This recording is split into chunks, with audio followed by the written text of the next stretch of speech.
आज का बाइबल का वचन सामुएल का पहला ग्रंथ अध्याय 17 वचन 32 से 51 और आज का सुसमाचार सन मरकुस के अनुसार अध्याय 3 वचन 1 से 6।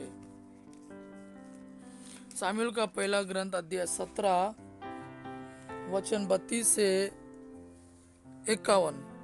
दाऊद ने साउल से कहा, उस फिलिस्ती के कारण कोई भी हिम्मत ना हारे, आपका यह सेवक उससे लड़ना जाएगा। आपका यह सेवक उससे लड़ने जाएगा। इस पर साउल ने यह उत्तर दिया, तुम उस फिलिस्ती से लड़ने नहीं जा सकते। तुम तो अभी किशोर हो और वह लड़कपन से ही वीर योद्धा है। दाऊद ने साउल को उत्तर दिया, आपका यह दास जब अपने पिता के भेड़े चराता था और कोई सिंह या भालू आकर झुंड से कोई भेड़ पकड़ ले जाता तो मैं उसके पीछे जाकर उसे मारता और उसके मुंह में से छीन लेता था। और यदि वह मेरा सामना करता तो मैं उसकी अयाल पकड़कर उस पर प्रहार करता और उसे मार डालता था। आपके दास ने तो सिंहों और भालुओं को मारा है। इस बेखतना फिलिस्ती के साथ भी ऐसा ही होगा जैसा उनके साथ हुआ, क्योंकि इसने जीवंत ईश्वर की सेना का अपमान किया है।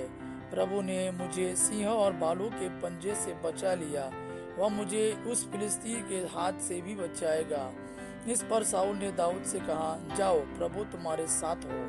तब साउल ने दाऊद को अपना कुर्ता पहना दिया, उसके सिर पर कांसे का टोप रखा और उसे कवच पहनाया।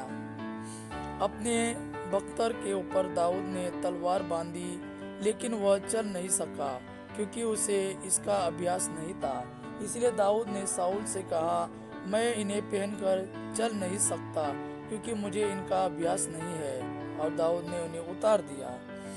तब दाऊद ने अपनी लाठी हाथ में ले ली और नाले से 5 चिकने पत्थर चुनकर अपनी चरवाहे की झोली के जेब में रख लिए।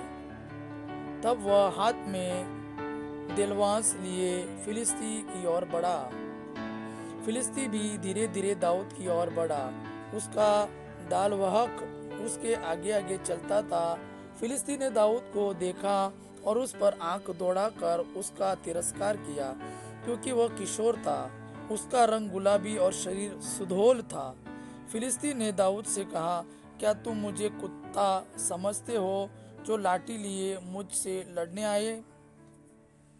और वह अपने देवताओं का नाम लेकर दाऊद को कोसने लगा। इसके बाद उसने दाऊद से कहा, मेरे पास आओ और मैं आकाश के पक्षियों और जंगल के जानवरों को तुम्हारा मांस खिलाऊंगा। दाऊद ने फिलिस्ती को यह उत्तर दिया, तुम तलवार, भाला और बर्छी लिए मुझसे लड़ने आ रहे हो।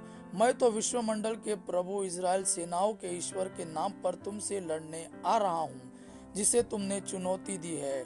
ईश्वर आज तुमको मेरे हवाले कर देगा। मैं तुमको पछाड़ कर तुम्हारा सिर काट डालूंगा और आज ही आकाश के पक्षियों और जंगल के जानवरों को फिलिस्तियों की लाशें खिलाऊंगा, जिससे सारी दुनिया यह जान जाएगी कि इज़राइल का अपना ईश्वर है, और यहाँ का सारा समुदाय यह जान जाएगा कि प्रभु तलवार या भाले द्वारा नहीं बचाता। प्रभु ही युद्ध का निर्णय करता है और वह तुम लोगों को हमारे हवाले कर देगा। जब फिलिस्ती फिर आगे बढ़ने लगा तो दाऊद उसका सामना करने के लिए दौड़ पड़ा। दाऊद ने झोली में हाथ डालकर एक पत्थर निकाल लिया, उसे देलवास में लगाया और फिलिस्ती के माथे पर मार दिया।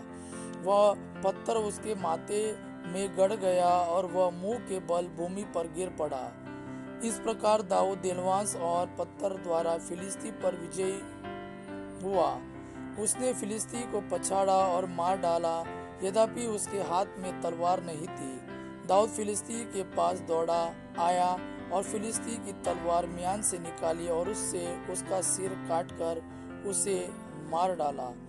फिलिस्ती लोग यह देखकर कि उनका अपना वीर योद्धा मार डाला गया, भाग खड़े हुए। आज का सुसमाचार सन मरकुस के अनुसार अध्याय 3 वचन 1 से 6। सन मरकुस के अनुसार सुसमाचार अध्याय 3 वचन 1 से 6। ईसा फिर सभागृह गए। वहाँ एक मनुष्य था जिसका हाथ सूख गया था। वे इस बात की ताक में थे कि ईसा कहीं विश्राम के दिन उसे चंगा करे और वे उन पर दोष लगाए। ईसा ने सूखे हाथ वाले से कहा, बीच में खड़े हो जाओ। तब ईसा ने उनसे पूछा, विश्राम के दिन भलाई करना उचित है या बुराई, जान बचाना या मार डालना? वे मौन रहे। उनके हृदय की कठोरता देखकर ईसा को दुख हुआ और वह उन पर क्रोध भरी दृष्टि दौड़ाकर उस मनुष्य से बोला, अपना हाथ बढ़ाओ। उसने ऐसा किया और उसका हाथ अच्छा हो गया।